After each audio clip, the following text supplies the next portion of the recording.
All right, welcome back everybody to the long-awaited episode of the GBL Podcast this week, March 26th, 9:03 p.m. Eastern Time, 7:03 Central.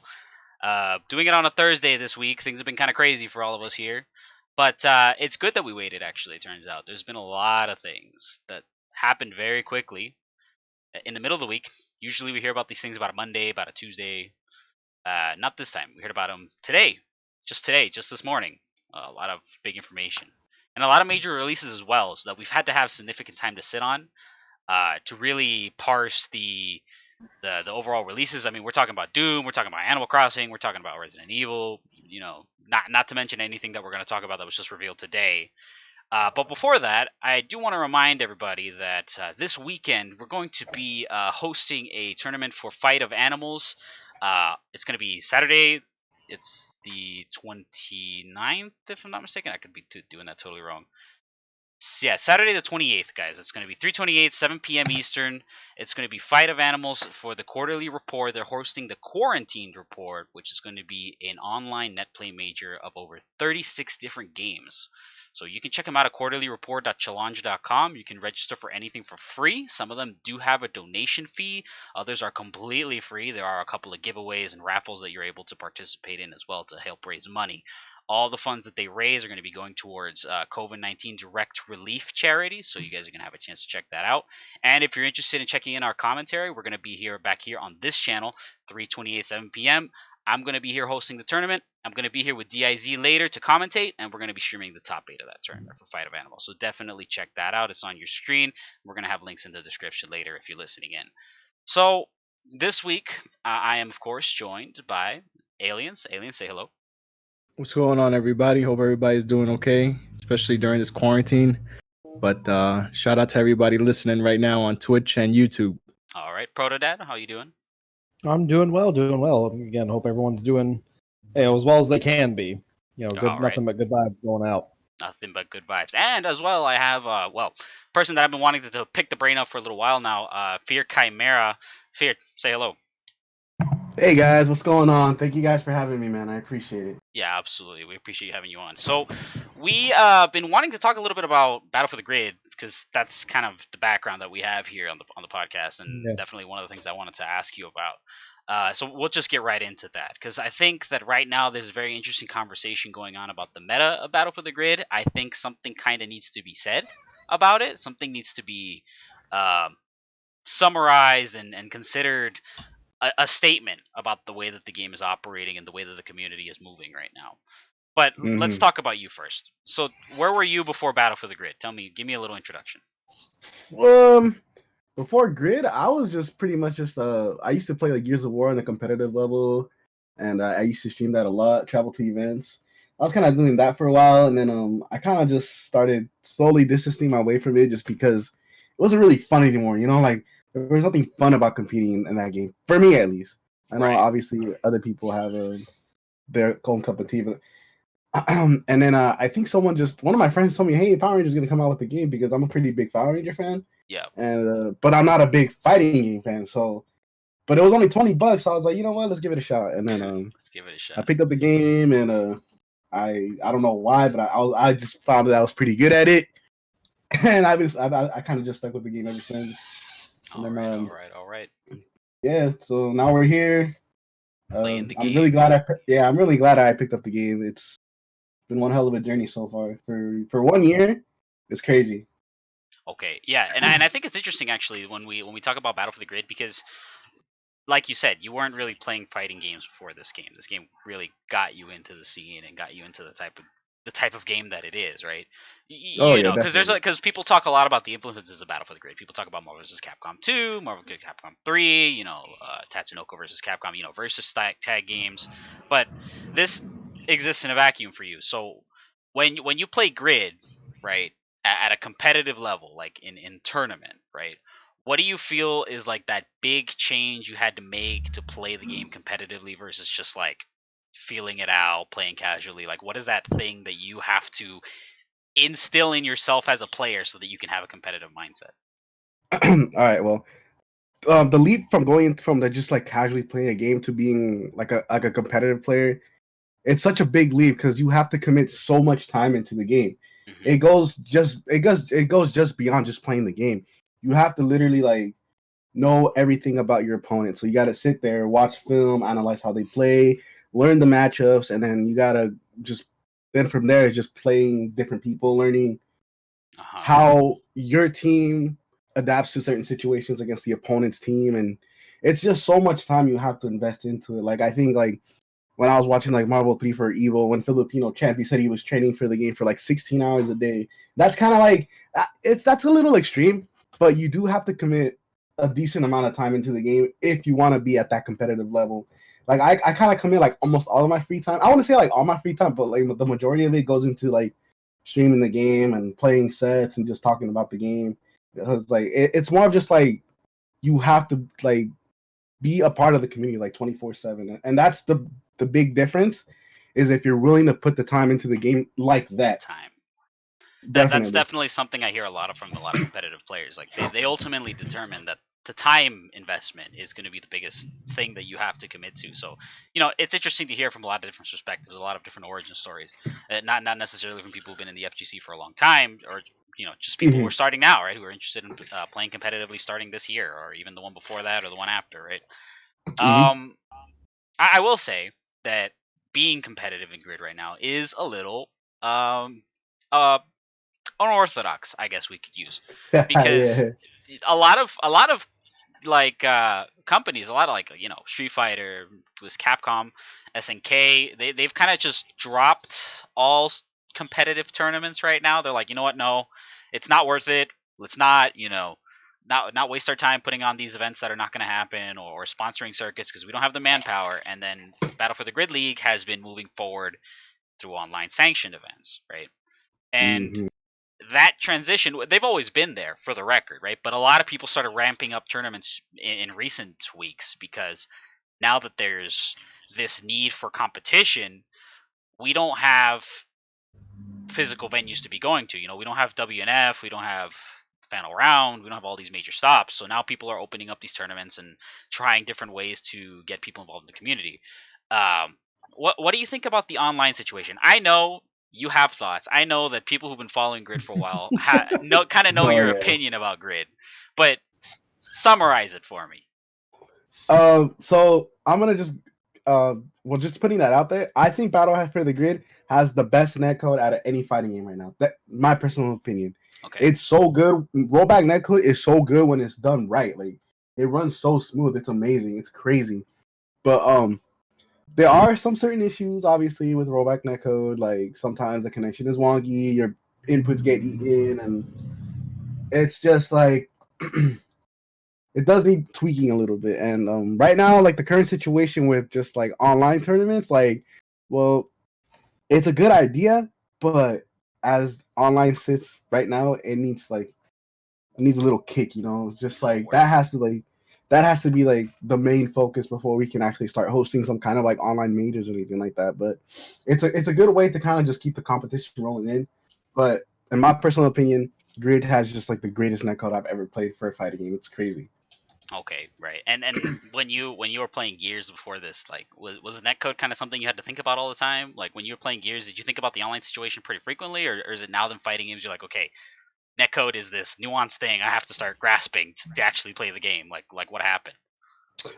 In Gears of War, yeah, it actually kind of does matter because depending on who's the host, they kind of have like what people call advantage. Yeah, they had like host advantage, so it would be more of just like, oh damn, like who's gonna host it? And then like if we were having issues like mid match, then like people have to wait during the tournament set for that player to come back in and make everything all even again. It was very, very frustrating because it's just like, okay, do we play the 4v5 or do we just sit here and wait and just waste my time until my teammate can get back into the match? And then I was just sitting there playing Gears of War for like 6 hours up until like 3 a.m. in the morning, having to be up at 7 next day for work. And it was just, it's just rough, man. Yeah. But in Power Rangers, almost every time it runs smooth. Like, I have no issue with it. Okay. The only issue that I have is just, Xbox. Yeah, Xbox, some of the crossplay issues. So I know that from dealing with the community that crossplay and some of the lobby systems that have been implemented have been a little wonky at times. But do you feel that it has improved in any way? Do you feel that that these things have been addressed in any way by the developers? Like, what has been the feedback that you've been getting? So, the net code is getting better. Like, I'm not just bashing it or anything like that. It is getting better, but they still have those like hiccups every now and then that really do get under players' skins, and sometimes like online is even just unplayable sometimes. Mm-hmm. But shout out to Shady. He's really good about it. He reached out to me and Star Rich about the netcode and like what kind of specific issues we're having, and I try to like do my best from my end to explain what issues I have, and then he kind of just takes all of that and then pushes it towards like the netcode team or whatever the team that's called. Right. Okay. Yeah. And then they kind of look into it and deal with it from there. So yeah, okay. It's improving. It's improving. Okay, and that's the important part, right? Because a lot of companies that are actively pushing these scenes, like I'm seeing a lot of online tournaments right now in games that just don't make any effort to really improve the online situation. And they're run by competent tournament organizers. Mind you, right? Like we're talking. I see Tekken 7 tournaments now. I see Samurai Showdown tournaments now. I see Grand Blue Fantasy Versus tournaments. But fundamentally, those games are not going to get any better with the online situation, right? There's not going to be an attempt to implement even rollback netcode, and as far as we know, right, unless somebody goes around and does something drastic. But I will say that it is also an effort on the community.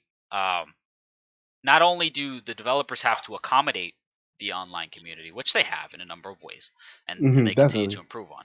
But the community also has to take advantage of those tools efficiently. So what do you think? How do you think the community has been tackling this situation? Like Battle for the Grid moving to online tourneys, how well has that been executed? What do you think?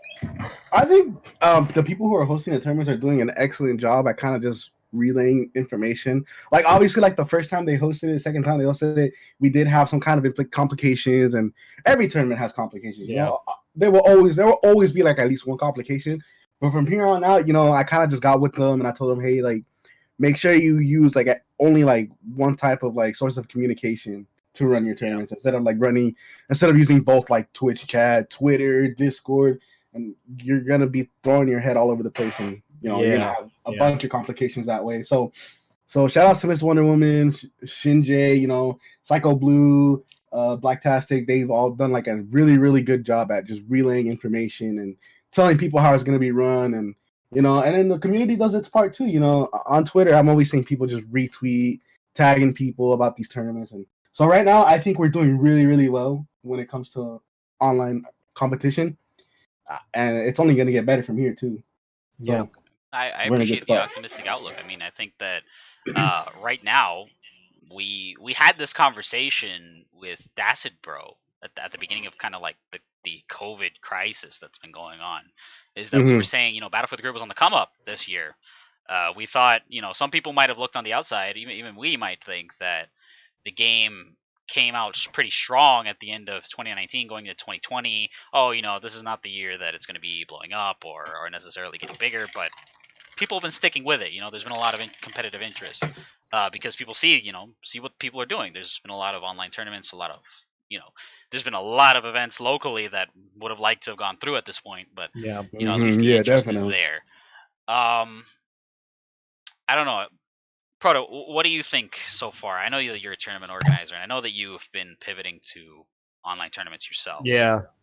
I mean, I've been doing my best with what I've got. Trying to convert whatever locals that we have to online stuff, and I really wanted to do more stuff with Battle for the Grid, but after seeing kind of what's happened with my local Smash scene, which is the scene that I'm most involved with, that's kind of where I shifted my focus to it for the moment. So I'm hoping to get back into Battle for the Grid here shortly. Kind of the unfortunate thing about it, though, is right after I made this tweet saying that I will defend Power Rangers till the death, I found out that the new patch actually killed my Switch version. Yes, so I've heard that the Switch version is having issues. So I actually can't play more than half of the first character. I actually have the Switch version, but I haven't tested it. I just saw that people are having error messages, which is Yeah. that's rough. No, the game- I mean, Yeah. I'm hoping they fix it sooner than later. I'm sure they will, but Yeah, I mean, I'm Oh. sure they're aware of it. I'll probably hit up Shady just to be sure. Yeah, they're aware. Yeah. No, they're they're 1000% aware of this. I'm yeah. sure. I was gonna say that's why I will still stand by this dev because they are they're always on top of it. It's a very tight knit community. They let each other know what's up.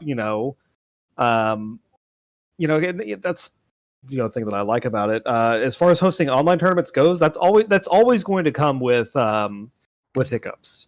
It's always going to come with hiccups, but whether it be dishonest players, bracket websites going down. Oh man, I hosted with Smash GG for the first time like a couple weeks ago. That was a mess. Oh yeah, we love Smash GG. Yeah, the community has to work with it. We have to make it happen. We just moved to Challenge and never looked back. Yeah, so this weekend, not to pivot too hard. This weekend, Quarantine Report is taking place over on Challenge. Actually, we're hosting over 36 games in bracket on Challenge specifically, and the main organizer, Vestboy Mist, is actually quite vocal about his opposition of Smash GG as a platform. Especially considering Smash World Tour got announced by the people at Smash GG, so in making this major event, right? They are now somewhat declaring that all Smash tournaments have to be on Smash GG. Just that's it, 'cause we're gonna fund this huge tournament circuit. You know what I mean? Okay. Let me be real. Like just real talk, real quick. As a tournament organizer, that one tournament convinced me to never use that website again. Mm-hmm. Everything was so needlessly complicated and convoluted, and nothing worked. Even after I reset certain settings one more time, several times to dictate how many rounds a set was supposed to go, it would still reset and default back to 3. So I was still having to go back and reset. Best of 3, best of 5, best of 5s from best of 3s. I was having to reset the DQ timer. And this was all stuff that I had double and triple checked before stuff went live. And I don't know if I, saved it wrong or anything like that. But if it's either it's entirely too easy to screw up, or the site just isn't functional for what I needed to do. Because I know there are several tournaments that have been running online, successful online events through Smash GG for some time now. But just for me, I can have a bracket set up in 5 minutes, ready to go on Challenge. Mm-hmm. And the only downside is you're not going to do communication on Challenge because it doesn't have that feature. As long as you do everything through a Discord channel that that the players know that they're there, that they're there for, then you're good to go. And it's all Challenge also has the check-in feature where if you're hosting an online tournament, you set people, hey, you've got to check in between 15 and 0 minutes, prior to the tournament starts. It'll tell you how many people are there, and if they did not check in, you just drop them from bracket, and it resets seating accordingly. It's so easy, and you have to deal with less DQs. That means you're having players who are waiting less time on their opponent to randomly show up. They're playing more matches. You have a more accurate representation of who is in that bracket. I could look at it and I could see, I see SDK is in this bracket, but he DQ'd and got last place because there's there's no SDK, consistent way to drop him SDK? on Smash GG. Yeah, well, everybody knows SDK is a good player. SDK, but why did you drop? Why did you get DQ'd? Yeah, why did he drop? Bracket? What's going on? Why did he drop? I'm hurt. But no, that's that gives people a good idea who's there, and who's not there.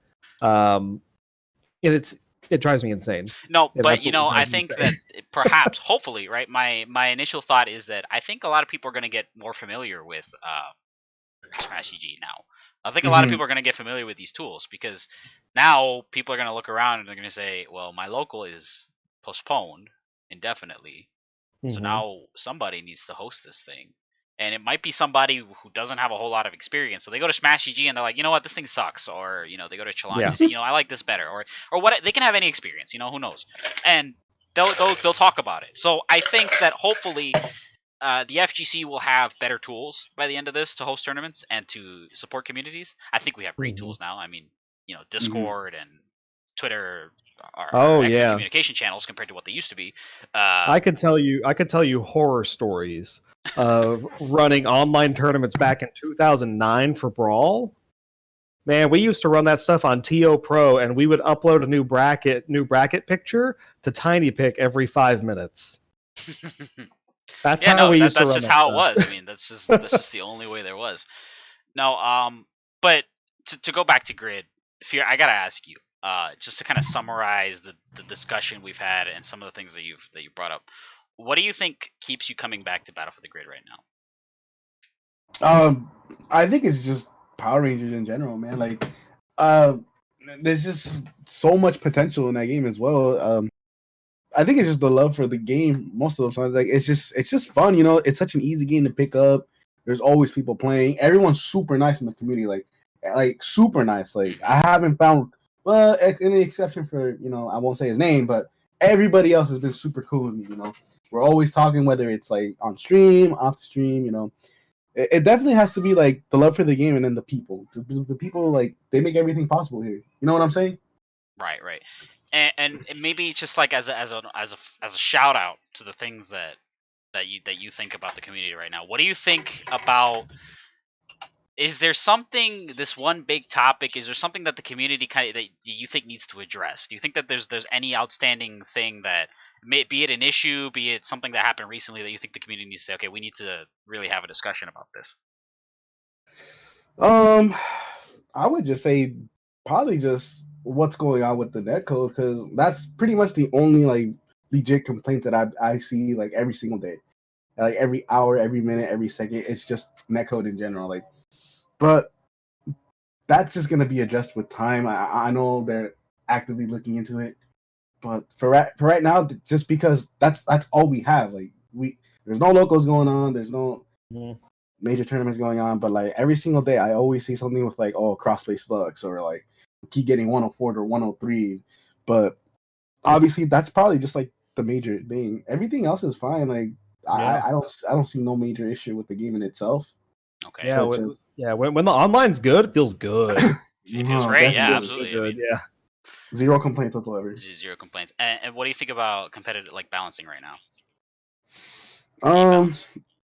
I think Shady is doing his best because, like I think Shady was talking about us this morning. Like, if you want one thing, then another area is going to be affected. Obviously, like let's say like, okay, you want like infinites removed, but then again, like movement's going to be hindered, or like if you want like health buffs or something like that, then obviously there's going to be some kind of effect to the meter as well. Or if you want like a bigger stage, then obviously zoning is going to be like ridiculously good, So I think Shady is doing his best to kind of just balance all of those aspects in the game. But at the end of the day, like, you can't please everybody, You can only take feedback on who's currently playing the game and then just go from there. Like, why would you listen to like feedback from like people that don't even play the game in itself? Like they're obviously exposed to like maybe like one element to the game and they'd be like, oh, that sucks, but they don't see the other parts of like the game. Like, okay, like there's like maybe one infinite in the game, but the rest of it is so good. Like, it's so balanced that play is awesome. The community is great. Like, so that's kind of like maybe like the one frustrating thing. Yeah, when it comes to the game's got a lot of content for a $20 game. $20, guys, $20. It's outside. The game is very accessible, which is phenomenal. But the game also has a lot of depth to it. The game has a lot of really crazy, varied characters. It feels good to play. There's a pretty decently beefy story mode. There's a lot to do in Battle for the Grid. It's $20. $20, guys. $20. Battle for the Grid. PS4, Xbox. It's on Game Pass as of today. It's on Xbox Game Pass for console. $1, guys. $1. Yeah. If you have an Xbox, you can get it for $1, $1 whole. Okay. Oh my lord! I've been trying to convince a friend of mine to buy this forever. He's literally an OG MVC3 player. I was like, dude, get it. It's play. Power Rangers. It's Marvel. And he's like, I don't know. And then like I'm like, all right, Devin, it's on Game Pass. Play it. And 5 minutes later, he sends me a message. He goes, "Oh, this bitch Marvel." They're pretty much, Marvel, yo. He looks at me. He's like, "Cody, you don't want this heat." I'm like, "Oh, I want this heat. Oh, you want this? Let's go right now." And that's when I found out the game doesn't work on my system anymore. Well, barring that, right, we'll be able to get it working. The only way you can play Switch version right now is if you have no friends list, pretty much. That's what Shitty said. That's the only way to play Switch, that's sadly. the fix that's been reported at them. I'm hoping that by next week or soon, right, we have a patch going out, right? There are limitations in terms of timeframes for console releases after all. But, again, Battle for the Grid, available right now. PS4, Xbox P Game Pass. Supposedly coming soon to PC Game Pass. That's what they were saying on the Microsoft blog, so keep an eye out for that. PC obviously through Steam right now, and of course Nintendo Switch. But be warned, Nintendo Switch needs a patch right now. I think that's just about it regarding Battle for the Grid. We got a lot of things to go over, a lot of individual game releases and news that we have to go over. Fear, I don't know if you have anything else to say. I super appreciate you coming on. No, other than pretty much what we talked about. Hey, just thank you for having me, man. It was definitely a pleasure to be here and talk about what the community has to say and just pretty much representing everybody that couldn't be here. But thank you for hosting, man. Yeah, absolutely. I mean, I know that we've been talking about this for a little while, getting this done. So I'm glad that we're able to actually, voice this here on the show. It's something that I take a lot of pleasure in doing. So, thank you for your time. I'm not going to take up any more of your time. Again, FeaRChimera on Twitter. You guys streams all the time. Twitch.tv/FeaRChimera. Go give them a follow, give them a sub, whatever you want to do. Daily Battle for the Grid streams, pretty much. All right. All right. Thank you guys for having me, man. Y'all have a good one, okay? All right. Yeah, you too. Stay safe out there, buddy. Later. All right. So. Nice. That was FeaRChimera, super nice guy, super willing to talk about the community, super supportive. Yeah. And Battle for the Grid is still out there. We're going to be playing it for a long time, but what we've been playing a whole lot of recently are Doom Eternal, Animal Crossing New Horizons, and Resident Evil 3. So I want to start with Doom Eternal, because one, that's the game I've been playing, and I know Aliens was playing it prior to the recording of the show, before we went live. Aliens, give me a impression on Doom Eternal. What do you think about it? Comparing it right to what id Software did in 2016, they just added so many more mechanics, right? I mean, you can go ahead and light the dudes on fire now, so you can go ahead and get armor, right, with the little bomb machine that you have now, where you can just shoot the bomb from your shoulder, right, and then you can freeze the demons. I mean, the climbing mechanics. I mean, there's a lot that they've added, now you have the sword. There's a lot. I really enjoy what they've done, because it definitely feels like a complete sequel, right? Not something that's been half-assed where they just added a few things. No, it's a completely different game. Like, if you played the previous game and you play this one, all right, anybody that has Doom 2016 and has Doom Eternal, finish Doom Eternal and try going back. And then you're going to be like, wow, they added so much to the game. So, I'm really enjoying it. I really am. Of course, I'm playing it on Ultra Violence. It's been taking me a little longer. I was telling Ship, sometimes these missions, at least in the middle part of the game, maybe like the first, 6 missions, perhaps, maybe each one taking about 2 hours, maybe 3, right? Taking my time looking for secrets and dying, of course, because you get jumped by all these different demons and you have to figure out, which ones to take out first. But I'm definitely enjoying it. Right now, I'm actually up to the final boss, right? Icon of Sin. And I'm waiting to go in and get that done so I can go in and try another difficulty and probably get more frustrated, but it'll be worth it, Yeah, so... I'm enjoying it for sure. I'm definitely enjoying it. I want to go ahead and try to finish the game before tomorrow, right? Because we have that Project Resistance, closed beta, I think it is, or open beta. So I definitely want to try to finish that. I want to finish that, by tomorrow. But overall impression, just from the campaign alone, I don't want to give it a 10 out of 10 because I have to, go ahead and try to finish the game and see what happens at the end. But so far, I'll give it about a 9 out of 10 for sure. I've been binge playing it. I've been playing it all day today. I had maybe about I was on mission 10, maybe about 2 o'clock local time, and right before the stream started, I was already up to the final boss. So I definitely was grinding it, just trying to finish it before the show. But it's better to take a break, and then get back to it tomorrow with a fresh mind, and take a break and hang out at the house. But definitely well worth it. If you haven't bought it yet, yeah, get it. It's definitely a lot of fun. It's a true FPS. Forget what anybody tells you. Okay, Doom and id Software have been known to be true FPS for a long time, right? So if you're looking for something fresh and something challenging too, I recommend it 100%. 100% recommend it. Yeah, I'm a little farther behind than you are. I've been not so far into the game. I've spent a couple hours with it at a time. I will say that I'm surprised by the way they shook up the formula compared to 2016, right? So I played 2016 relatively recently, and Eternal feels, and I think a lot of people came to this conclusion when they really thought about it. It feels like a character action game. Like, it's not just a shooter.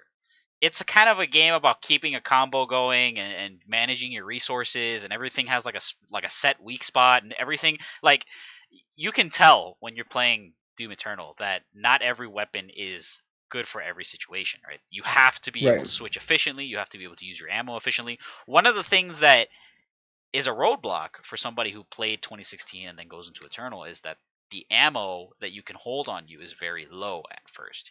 You can upgrade your ammo, but it does remain fundamentally low. And there's a lot of things that spend ammo very quickly, like there's a full auto shotgun attachment, there's a I guess lightning gun, you can call it, for the plasma cannon, which would be the microwave beam, which uses ammo very quickly. Like, all these different ways of playing the game just fundamentally take up a lot of your resources. You have to be able to balance resources and use them in the most effective ways. Now, I'm not sure everybody's going to like some of the things that I'm put in there, to be honest with you. I think the fact that the game, I remember back at the previews for this game, they said there's going to be weak spots, and the game has new gore physics, and you're going to be able to take the demons apart piece by piece, and it's going to change the way that they behave. And fundamentally, what that translated into is that, okay, Caco Demon, you throw a grenade in their mouth, they explode, so you get the glory kill every single time, guaranteed.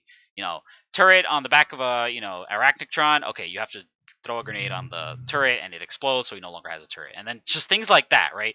Like, the game even tells you, hey, to disable its offense, you have to do this, right? Not for all of them, but for most of them, for most of the large demons. So there's this interesting mechanic where it's kind of like an action game more than a shooter, I guess. You just have to manage your resources and keep the momentum going very well. And it's pretty cool, right? The momentum-based gameplay that they've implemented. Because when you run out of ammo in 2016, or when you start to come up through difficult enemies in that game, it just feels like you're shooting a mob of enemies that are just overall bullet sponges set to the difficulty of the game. And things get hectic in that regard. But I think the game is, one, gorgeous. I really like the graphics of the game. I will say that when I first fired it up for the first 20 minutes, I was a little disappointed that the first level was a city. I was like, they could be doing something more interesting. And then every stage after that was like this beautiful light show of like amazing backgrounds and huge bosses. Yeah. And, like, I was like, all right, I guess I have to put that complaint to bed because it's just really awesome. I played a little bit of battle mode. I don't want to give a verdict on it yet, but safe to say it's interesting. Safe to say it's interesting, to say the least. There's nothing like it. I feel like if somebody's really good, they're going to be really, really good at it. Like, there seems like there's a very good skill ceiling, like a very high skill ceiling in what you can do and the kind of things that you're going to be able to execute. But ultimately, I think Doom, is it Game of the Year contender? Yes. Is it guaranteed? Maybe not. I feel like if something comes out that really drives people home in terms of like a good story and a good presentation, FPS it could of the year. take it, right? Oh yeah, FPS of the year for sure. I think. I don't think anything quite like this is coming out this year, in any way. Yeah, it's a totally different beast. It's good. I mean, like I said, I mean, last few days, when it came out on Friday, I played a few hours. I didn't play too much, during the weekend. Last few days, I've been putting some hours in, and it's the kind of game where you just want to keep playing. You want to keep going, and you just have to know when to stop, right? Because obviously you don't want to play the game all day. It's not good for you, right? So you just want to keep going. And like I said, I mean, when I got the call, the stream was up and running. I was already at the final boss, and I was like, what, I already had the checkpoint. I'll just come back to it later. No need to try to rush it and grind it and drive myself nuts if I'm dying and try to make the deadline. No, no, no. I'll come back to it when everything is cool. I'll come back to it tomorrow. But it's definitely a lot of fun. Like you said, the scenery, right? When you go to the city, it's really cool. Then of course, when you're well, I don't want to spoil it for anybody, but when you visit all these other locations and when you're fighting the con maker and all that, you're gonna see it. It's really cool the way they set everything up.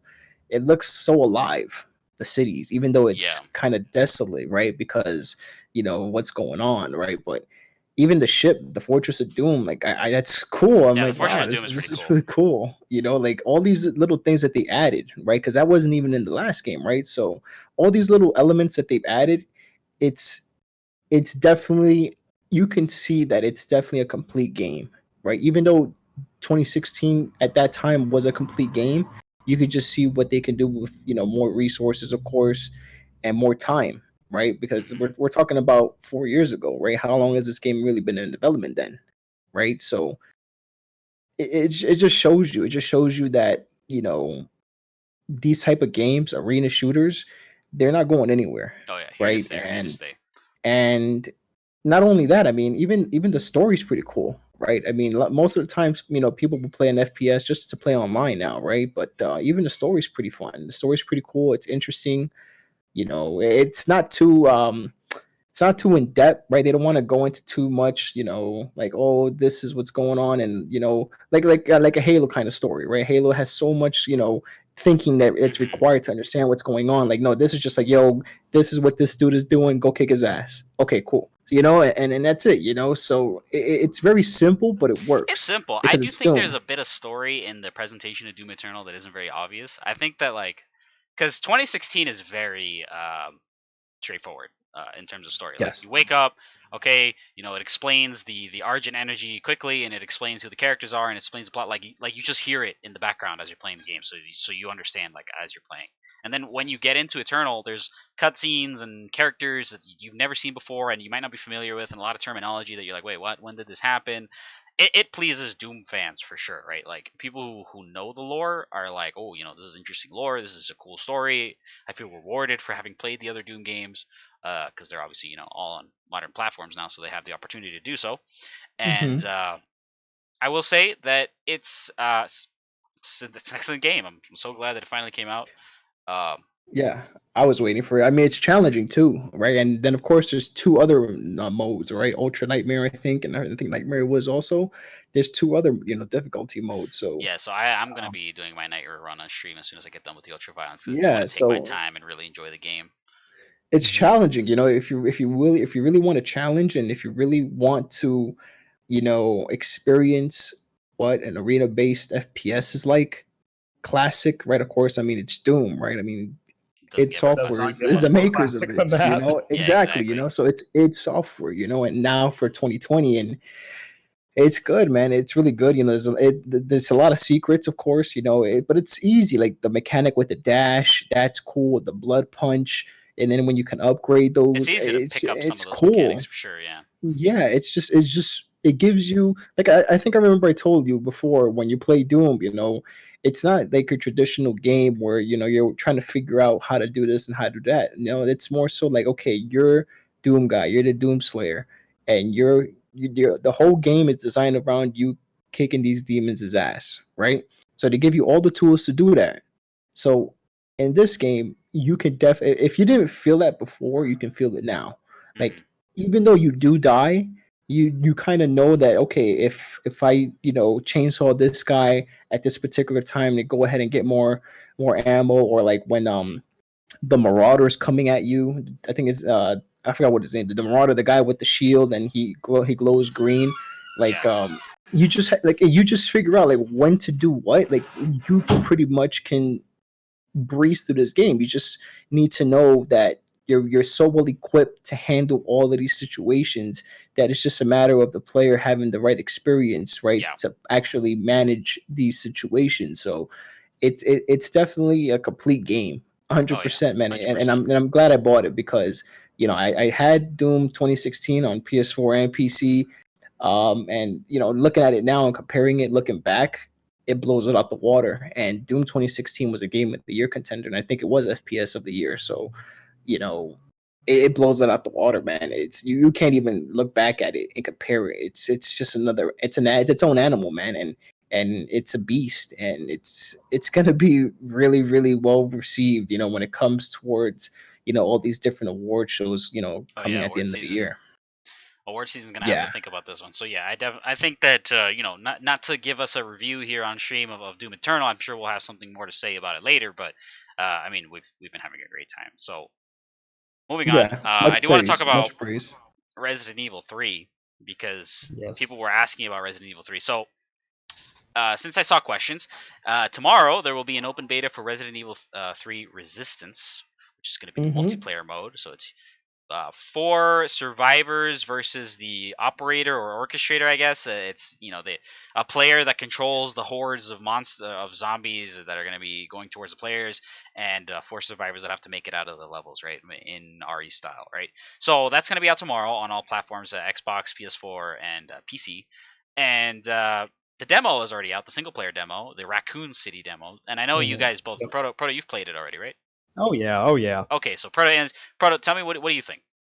Well, first of all, it's got my girl Jill Valentine in it, so that's always A+ for me. No, I liked it though. I thought the demo was a little short, and I liked it. You can definitely get the feel it's going to be more action packed than Resident Evil 2. Because Resident Evil 2, I don't know if it's just where I've had it probably is a combination, but where I've had the experience of really going through the tense set pieces of the RPD in Resident Evil 2, whereas I was blazing through the Resident Evil 3 demo. Like nothing really got me spooked out. Whereas Resident Evil 2 had me decently spooked out for a good majority, for the first half of that game. And I think it was just because their approach is going to be a little bit more action heavy. Because the demo, if you haven't played it, it's pretty short unless you really take your time. And really comb through every single little bit, and it caps off with an encounter with Nemesis, and Nemesis is kind of scary. Scary, he kind of really scary, man. He is kind of scary. He'll run at you, he'll jump in front of you, and he does all these crazy things, and you can take him down, and it's cool to do so, but it's hard. It's hard. Mechanically, the game feels, very much like Resident Evil 2, if you're familiar with that game. If you play through that game, you'll pick it up, no problem, almost instantaneously. But the new mechanic that they have is with the dodge mechanic. Yeah, the dodge. Which was it's been altered a little bit from its original form, from the original PS1 Resident Evil 3, where it's just mapped to I played it on PS4 and PC. It's mapped to right bumper for me.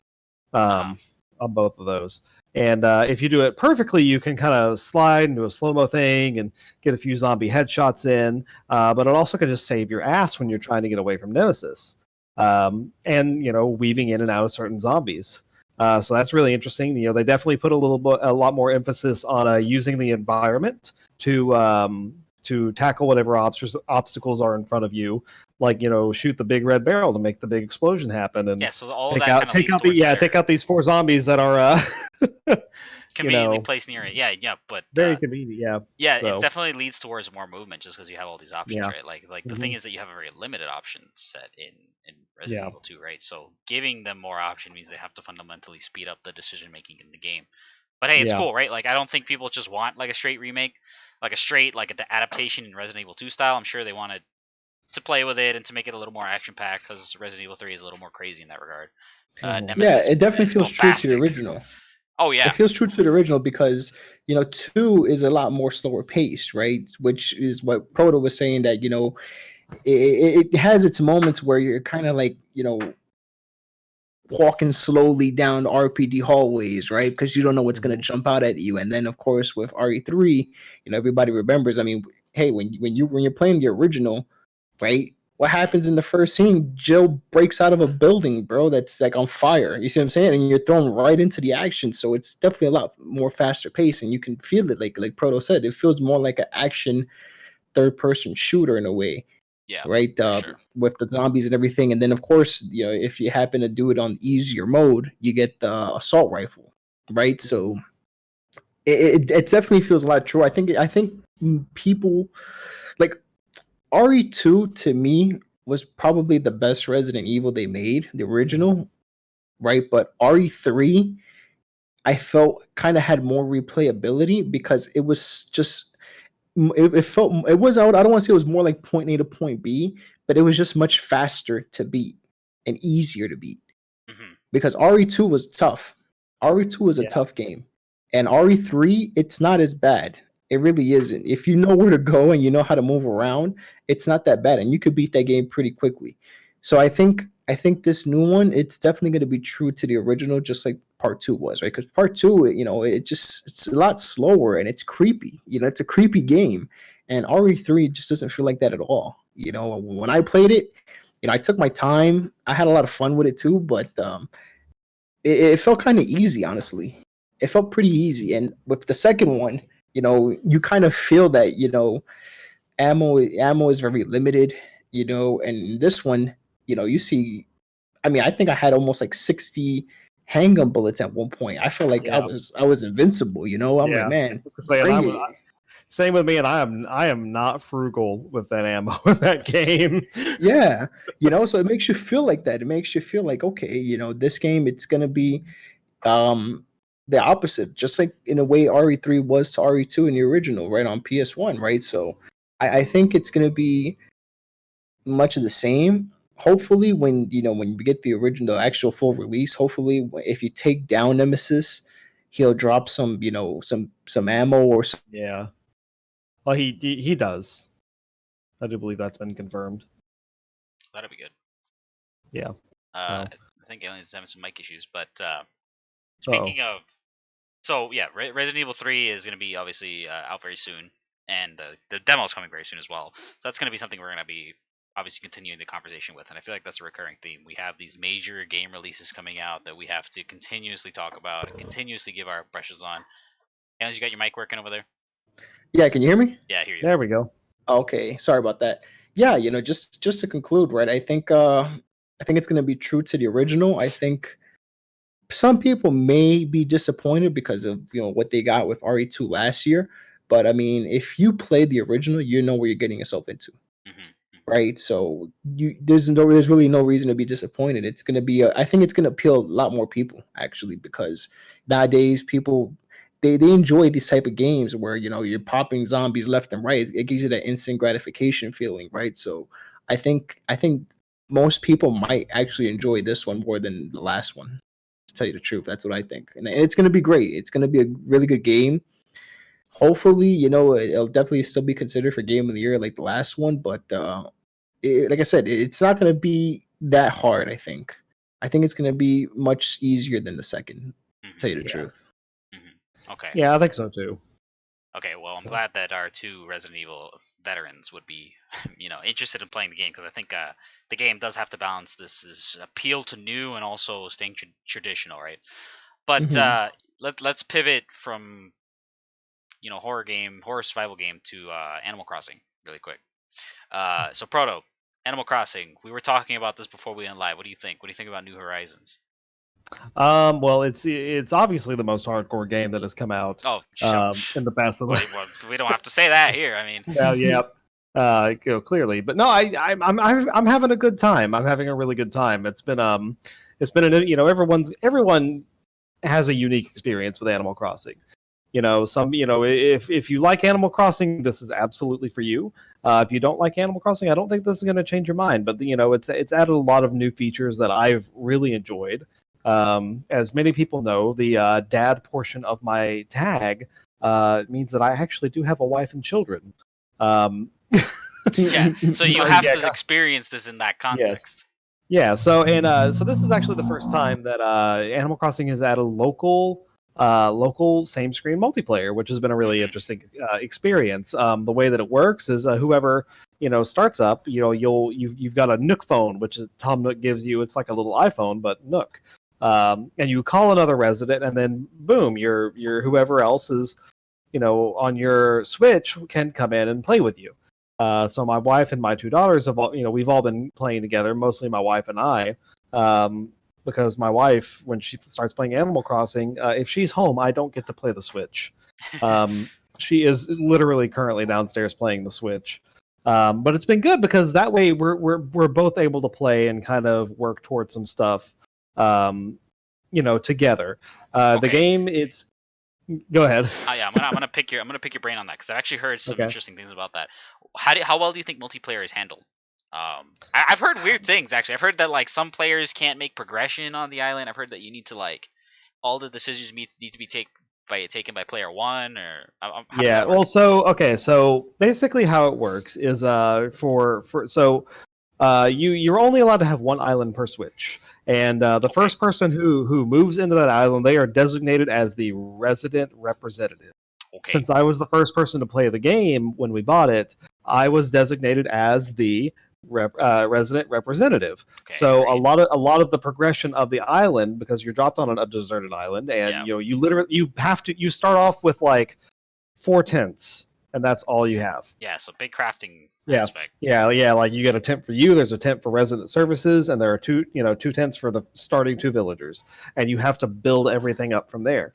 So a lot of the island's overall progression is locked behind what the representative does. Since I play the game, decently enough, I've gotten things progressed, but there are things that were just given to me that my wife has to go and purchase. As you get certain recipes to craft certain things, I was given to them as kind of a quote unquote story event, as loose way to represent that. But then my wife will have to go purchase those things. So it's been interesting, but it's a lot of it is locked behind that player one progression. Okay. Yeah. Okay. Now as for the multiplayer itself, so it could be better. So what it has a follower and a leader system.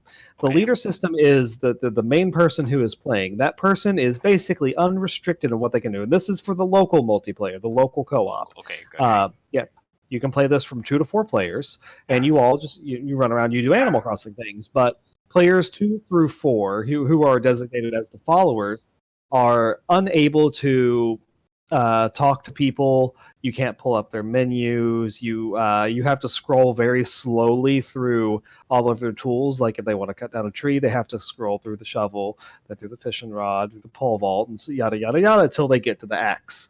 As opposed to being able to just open up your tool wheel like player 1 can and pick whatever you want instantaneously.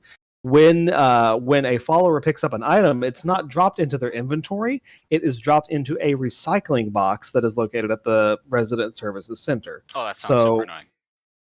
It is. It's kind of a pain. I'm just thinking about that.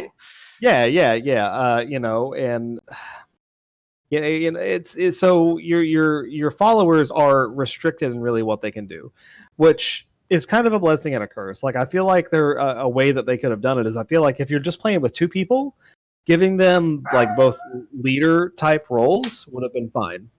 Like for 4 players, I could not imagine them really doing it any other way.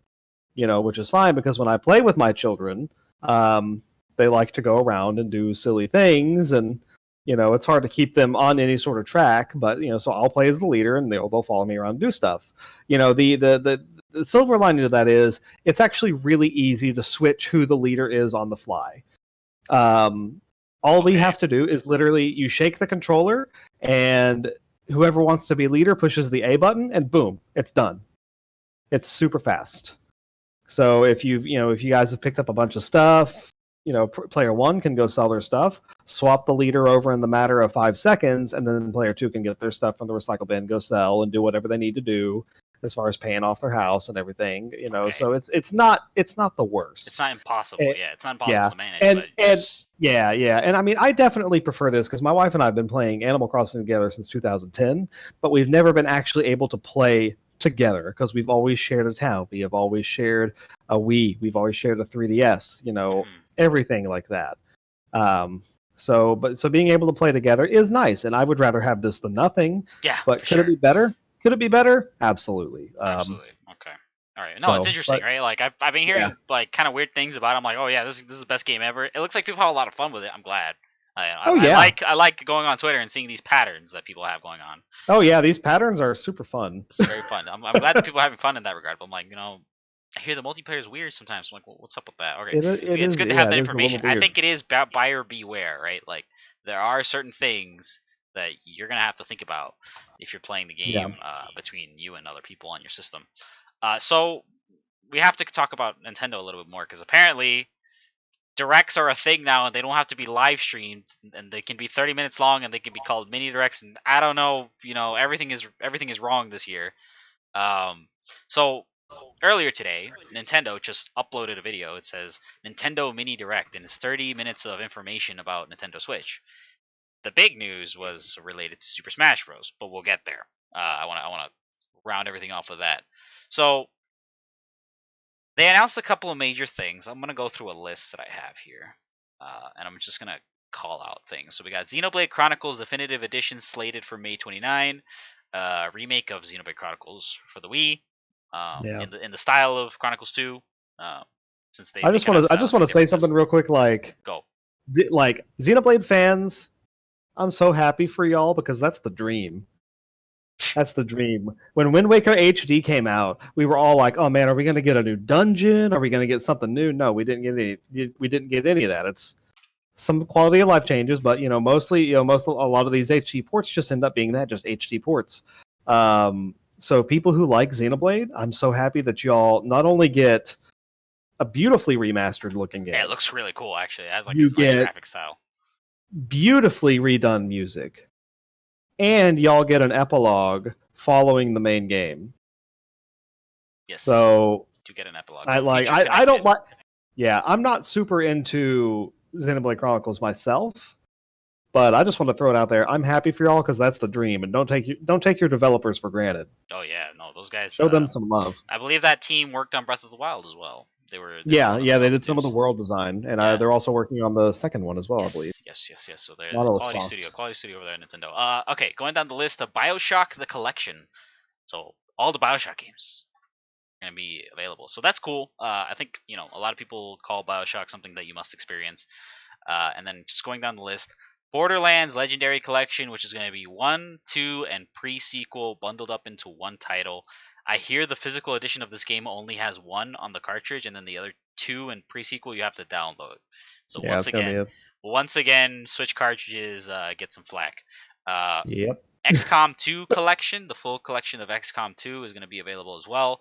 Marvel Ultimate Alliance 3 has a new expansion pass, including a very cool DLC for Doctor Doom. Yo, that shit looks sick. Doctor Doom looks like ripped out of like Marvel 3, put into the game. I'm like, yo, this looks really cool. So check out, that game if you never checked it out. There's a lot of DLC and a lot of cool characters in that. So another thing, Animal Crossing New Horizons getting new events. There's going to be an Easter event on April 1st up until the 12th.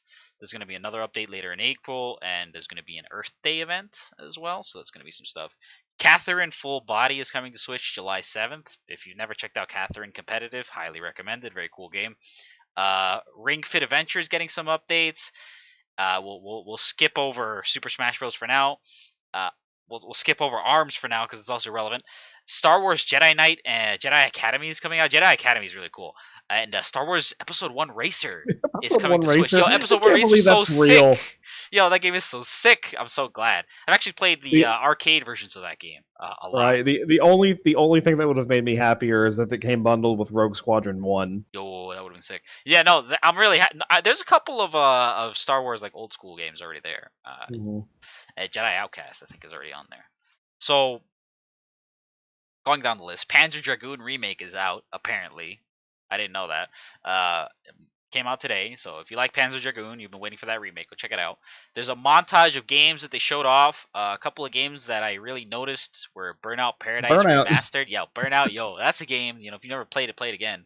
Play it and play it again because that's a really fun game. Looks like Saints Row 4 is coming to Switch. So Saints Row 3 was there. Saints Row 3. I'm hoping they fix the performance issues of Saints Row 3. Now I've played Saints Row 4. It's not bad. It's entertaining, right? I feel like the boss battles are a little repetitive for how pivotal they are in the game, but it's cool.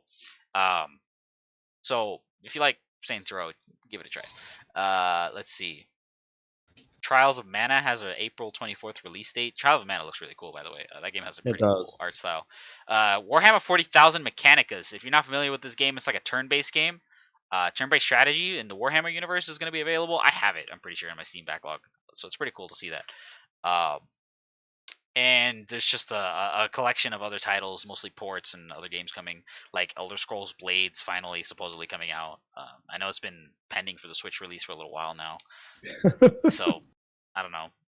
And there's information on Pokemon Sword and Shield expansion pass. Apparently, the Armor of Isle is coming out. The Isle of Armor, actually. Reading this listing correctly, is coming out at the end of June. Crown Tundra is coming out in fall. There's going to be a new legendary. There's an evolution for this legendary, apparently. There's new Gigantamax forms. There's new outfits and just overall multiplayer changes. I mean, I'm sure you guys, people who are playing Pokemon Sword and Shield, I'm sure you guys understand this by now, right? So, not surprised to see DLC. It is being treated as kind of a live service game, which makes sense. So, now we can talk about the big news. So ARMS. If anyone doesn't remember ARMS, I know Proto, you mentioned to me before we went live that you used to play ARMS competitively. I absolutely did. I am technically Tampa's undefeated champion. Undefeated champion of ARMS. See, I have Fear here in the box. I have Fear here in the box, but I need to put, below that. I need to put undefeated ARMS champion Protodat. Only in Tampa. Only in Tampa. Only in Tampa. Actually, yeah. So I played that game for like a solid 2-3 weeks. That game's actually got some pretty decent netcode too. Pretty sure, yeah, it's got rollback netcode if I remember correctly. Yo, I'm gonna look that up. Yeah, so yeah, they verify that because I'm not 100% on that. But I don't have like a person to look this stuff up for me, but I'm gonna see. But tell me more about ARMS. All right, so ARMS, it's a 3D arena fighter. It's a very simple game where you've got these long extendable arms and you just punch each other. Now, I want to say first, before I say anything negative about the game, I love the universe. I love the music. I love the cast. Yeah, the cast is awesome. Art design. Yeah, so the art, everything, almost everything about the game, aesthetically and presentation-wise, is phenomenal. The way that they added content post-game is phenomenal. The problem for me is the game didn't feel like it had a whole lot of depth to it. It didn't feel like there was a very wild difference in play styles, and not enough for me to feel like I was getting a lot out of the game at a competitive level. Like generally when I would play in online events, which I hosted way back in the day, I still think I've got some on my YouTube channel. From Wi-Fi Never Sleeps way back in the day, because I used to run bi-weeklies for the game online. I would alternate between Smash one week and then ARMS the next week. That's cool. Yeah, so you've got these extendable arms, and some of them shoot lasers, some of them have shoot missiles, some of them are like bombs, and some of them go quick, go slow, and there's all these different effects, and you can swap out. You can make a loadout. You can set three different arms for your left arm, 3 different arms for your right arm, and you can switch them in between rounds because they always ran 2 out of 3 rounds. Wins you the game, like Street Fighter. And it was fun for a while, but afterwards it just got really repetitive, and so if the game looks interesting to you, I do encourage you to download it, try it out, because up until I think April. I'll tell you right now, April something. April something, April 6th. It's gonna be April 6th. Yeah, you can try the game for free, and I'm probably gonna download it and mess with it just as a fun little throwback. Oh, I'm going to as well. Yeah, I'm gonna have to get in there.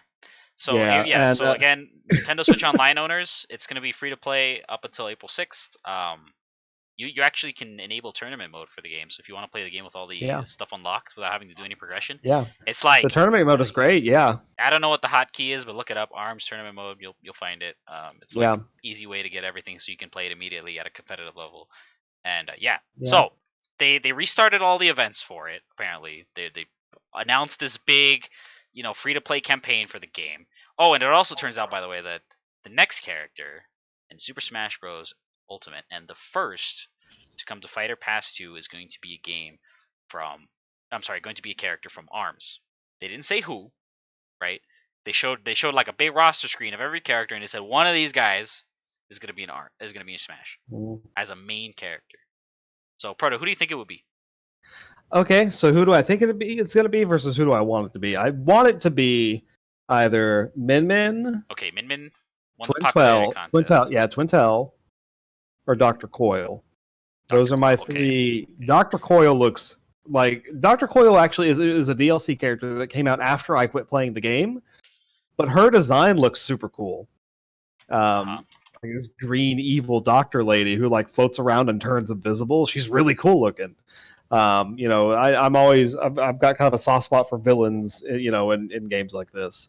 Twintel, everybody knows who Twintel is. Everybody knows. Fun fact, she's like one of the few characters with actual normal arms because what she fights with is her hair. Yes. Yeah, she's got like the boxing gloves and everything on her hair. Taking that bayonet. Yeah. Well, she actually does have a time slowdown mechanic. Oh, well, there you go. Whenever she did her dodge. So that was frustrating to fight, but she's a cool character. She's got a really cool design. It'd be really awesome to have a person of color and added to the game. That'd be great.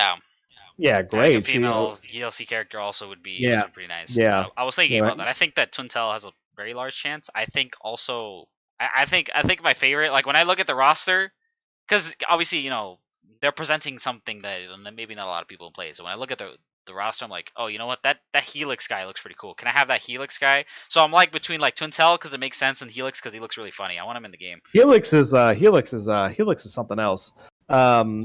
And then Min Min, who is a fairly standard character, but also one of the most popular characters in the game. Twintel and Min Min are both really, really popular within that community. Who do I think it's actually going to be?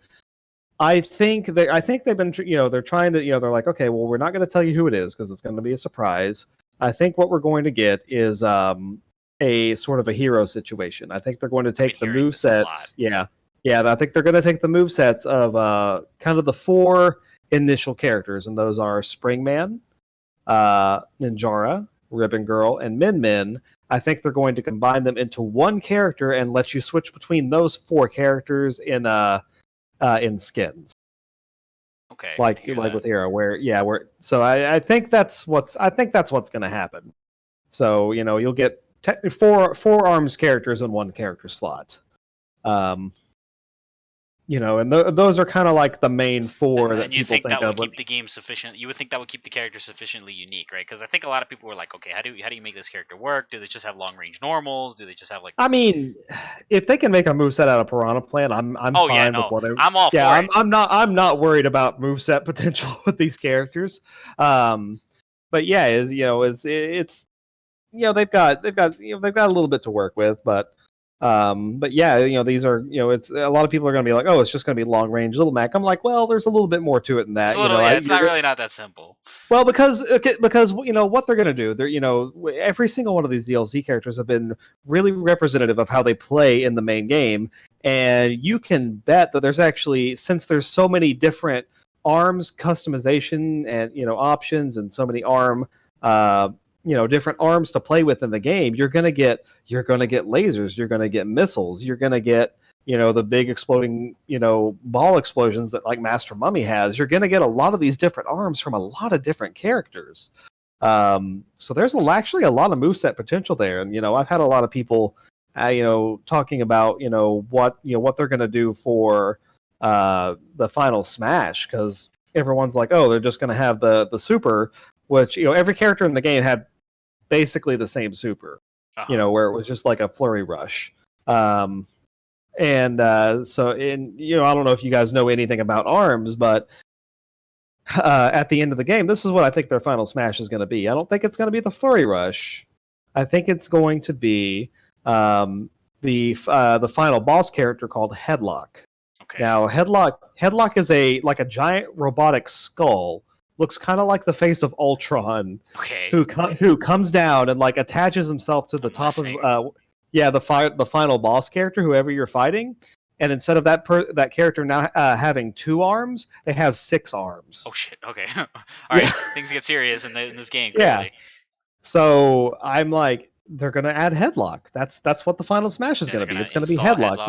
Okay, fair enough. I like that. Yeah. So, but I'm excited because the game just oozes personality. It oozes personality. Yeah, I think people who want these more creative Nintendo franchises to get representation should be very pleased with this decision. Yeah, well, I see everybody complaining. They're like, "Oh, no one plays this dead game." I'm like, it was gonna happen. It's like getting a new a new Sword and Shield Pokemon character in the second Fighters Pass. It's gonna happen. Oh yeah, there's just things that are dead set. No, but it's gonna be interesting. Again, this Arms character, whoever they are, whatever they end up being, are gonna be available in June, and until the 6th of this month, you're gonna be able to play. Arms play the game for free. Give it a try. Give it a try. Give it an honest shot. You can unlock everything in the game for free, right away. So you have no reason to not give it an honest try, right? Play online with your friends, play some online tournaments, whatever you want to do. Also, Fight of Animals is getting a Nintendo Switch release April 9th. So it's also got a pre-order discount of 10% up until the release date. Like they're gonna put pre-orders out the 2nd of April, and then up until the 8th, there's gonna be 10% off on pre-orders. So check them out. Obviously, again, tournament this weekend, 7 o'clock Eastern. This Saturday, at the time of the recording, 3:28, we're going to be hosting an online tournament here on this channel. So feel free to check it out for Fight of Animals.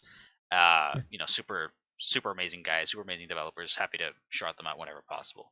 So I think that's it for this episode. I'm looking forward to seeing what goes on within the next few days, because obviously this is a later episode. So when we come back here on Monday, we're going to have to see what happens. I'm sure something crazy will happen. I'm sure we'll have plenty to talk about regarding the tournaments. So I look forward to that. That's going to be it for me. I don't know if you guys have anything else to say, Proto. No, thank you guys so much for coming by. Always a pleasure. Always a pleasure. Always a pleasure. Aliens, what do you got to say? Just thank you so much for joining us tonight. Shout out to Fear for joining us today. Hopefully Monday I'll have some more info about beating Doom, and of course Project Resistance, right, starting tomorrow. And get ready, because after that, then we have Resident Evil 3 coming out in April, and then Final Fantasy 7. So we're in that 2-week crunch. Yeah, we're never gonna stop. All right, guys. I think that's been enough. It from us in this episode. Again, this is Shibarizu. You can follow me here on Twitch, over on Twitter. Protodad, you can follow him over on Twitter. Protodad Plays, Protodad's Dojo here on Twitch, and Aliens, obviously, on Twitter. You see him down there, XAliensX, and obviously Gotta Be Legend here on Twitch. So again, guys, that's been it from us. Thank you for coming by this episode. We'll see y'all next week.